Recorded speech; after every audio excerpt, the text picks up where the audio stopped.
গুলশানের সাবেক মহিলা এমপি শাম্মী আহমেদের বাসায় কোটি টাকা চাঁদা আদায়ের ঘটনার একটি ফুটেজ আলোড়ন তোলে গোটা দেশে। এবার সেই চাঁদাবাজির ঘটনায় এলো নতুন মোড়। ওই ঘটনায় অন্যতম অভিযুক্ত জানে আলম অপু গ্রেফতারের আগে তার একটি ভিডিও ভাইরাল হয়েছে। সেখানে তিনি চাঁদাবাজির ঘটনায় উপদেষ্টা আসিফ মাহমুদ সজীব ভুঁইয়াকে জড়িয়ে বক্তব্য দেন।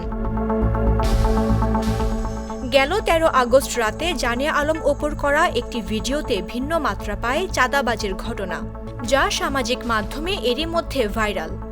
সেই ভিডিওতে তিনি দাবি করেন, চাঁদাবাজির ঘটনার পর আত্মগোপনে থাকা অবস্থায় ভিডিওটি ধারণ করেন তিনি নিজেই। যে সিসিটিভি ফুটেজটা আপনারা দেখছেন, ওখানে টাকার ব্যাগ নিতে কালো টি শার্ট পরা যে ছেলেটা ছিল সেটা ছিলাম আমি। ৩৫ মিনিটের ওই ভিডিওতে তিনি দাবি করেন, চাঁদাবাজির ঘটনায় জড়িত ছিলেন উপদেষ্টা আসিফ মাহমুদ সজীব ভুঁইয়া। জানে আলম অপুর এমন বক্তব্যের পর আবারও শুরু হয়েছে আলোচনা সমালোচনা। তবে ঘটনার মোড় ঘুরে যায় বৃহস্পতিবার সকালে অপুর স্ত্রী আনিসার বক্তব্যে। রাজধানীর শাহবাগে আয়োজিত এক সংবাদ সম্মেলনে অপুর স্ত্রী দাবি করেন, জোরপূর্বক অপুর ভিডিওটি রেকর্ড করা হয়।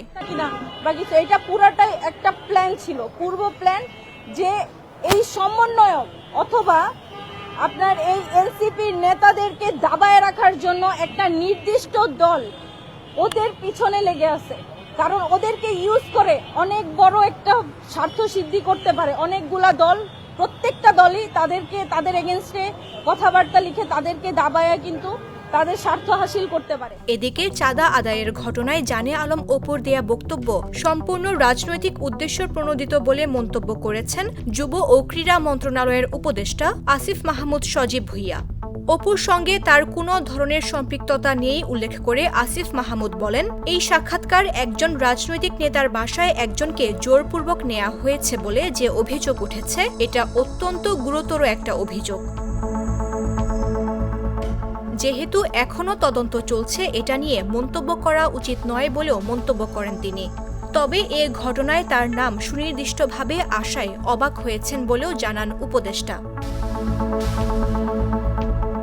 এদিকে গুলশানের এ ঘটনায় সরকারের কোনো উপদেষ্টা জড়িত কিনা তা খতিয়ে দেখা উচিত বলে মন্তব্য করেছেন বিএনপির স্থায়ী কমিটির সদস্য সালাউদ্দিন আহমদ। সরকারের স্বার্থেই চাঁদাবাজির ঘটনার অধিকতর তদন্ত হওয়া উচিত বলেও মন্তব্য করেন তিনি। এর আগে গেল ২ আগস্ট গ্রেফতার হন বাংলাদেশ গণতান্ত্রিক ছাত্র সংসদের বহিষ্কৃত যুগ্ম আহ্বায়ক জানে আলম অপু। এর আগে একই ঘটনায় গ্রেফতার করা হয় মোট ৬ জনকে। গ্রেফতারের পর আসামিদের ৪ দিনের রিমান্ডে নিয়ে জিজ্ঞাসাবাদ করে পুলিশ। মামদুহা রাইসা, জাগো নিউজ।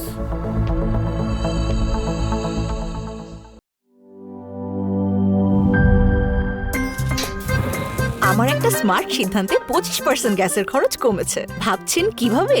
সাধারণ গ্যাস স্টোভ বদলে আমি এনেছি আরএফএল গ্যাস স্টোভ। এর সাইন্টিফিক নজল ও ব্রাস বার্নার ক্যাপ সমানভাবে তাপ ছড়িয়ে রান্না করে দ্রুত। তাই গ্যাসও বাঁচায় 25%, টাকাও বাঁচে 25%। আরএফএল গ্যাস স্টোভ নিরাপদ ও গ্যাস সাশ্রয়ী।